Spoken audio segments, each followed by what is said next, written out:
Welcome to another edition of CROCAMO'S County Report. Today, I'm going to introduce you to another member of our executive team, Greg KURTZ. Greg is the division head for operations. Welcome, Greg. Thank you. Thank you. Glad to be here. Good. I want you to explain what the Division of Operations is and all of the departments that you oversee. So operation is basically all the services Luzerne County provides to its residents. We have engineering department, building and grounds. We've got road and bridge, emergency management and 911, planning and zoning, solid waste management, and a boiler plant. So engineering has a little involvement in several of the other departments, but basically they are the technical aspect of Luzerne County, so they will oversee projects, whether it be road projects or building projects, grounds projects. They assist with some things in planning and zoning. They provide some technical support to emergency management when situations occur requiring their help. So they're kind of all over the place. Very busy department. We've got building and grounds.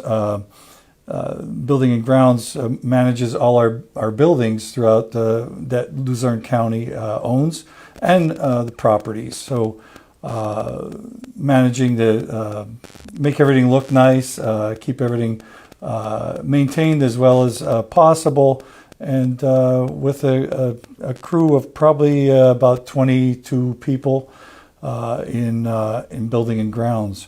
Road and bridge, we've got about 14 people in building and road and bridge, and that's the crew that actually hits the road. So these guys are out maintaining our roads and bridges, for the most part doing the more minor projects, let's say, because it is a smaller crew for about 120 miles of roads and just under 300 bridges, about 297 bridges. So these guys are out taking care of things like berming, which is creating and clearing the ditches along the roadways so that we could keep the water off the road. If we keep the water off the roads last longer. They'll take care of trimming all the trees and vegetation along the roadways to keep it open, and again, the better we could keep daylight on the roads, the longer they last. They're doing patching at different times of the year. We'll do that even in wintertime. We just purchased a piece of equipment that will allow us to hot patch in the winter.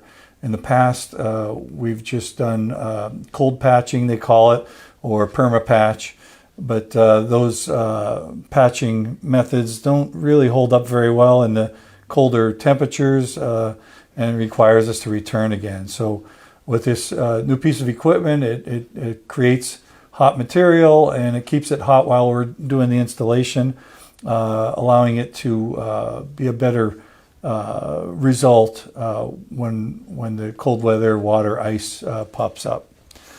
So emergency management 911, those departments are very obviously in the same area, handling and dealing with emergencies. So we have recently, we're in the process of merging 911 and emergency management, and emergency management handles more of the managing the disasters, the unexpected issues like floods or hurricanes, or even the smoke. When we had all those smoke issues, they were issuing reports on what was safe, what wasn't safe, that kind of thing. It's a relatively small department, and as opposed to 911, where we're receiving approximately 1,200 calls per day, emergency calls, and dispatching. There's approximately 174 emergency responders, ambulances, fire, police, that we call on to dispatch.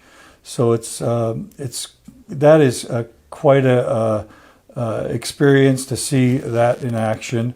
We have about 34 employees on the dispatch floor, where there's call takers and dispatchers, and those people, the call takers, receive the call from you all out there as you have a problem in your area, and then the dispatchers then take that information and dispatch appropriate emergency responders to the scene.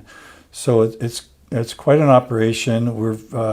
It's since the pandemic, and maybe even a little bit before that, we've been having difficulties, just like everyone is, with maintaining staffing and employees, and the wage changes and all that good stuff. And so we've been going through that and coming up with ways to get more people interested in this particular area of employment. And it's quite an interesting area. So we're always looking for new candidates to go through a training process.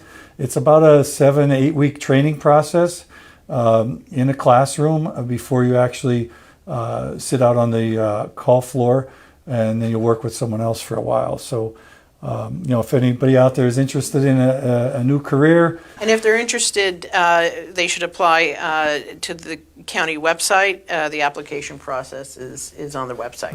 Right, yes. Greg, I want to thank you for being with us today. Thank you for having me. And everyone who is watching, please have a very blessed and joyous Thanksgiving. We'll be back. Have a good day. Thank you.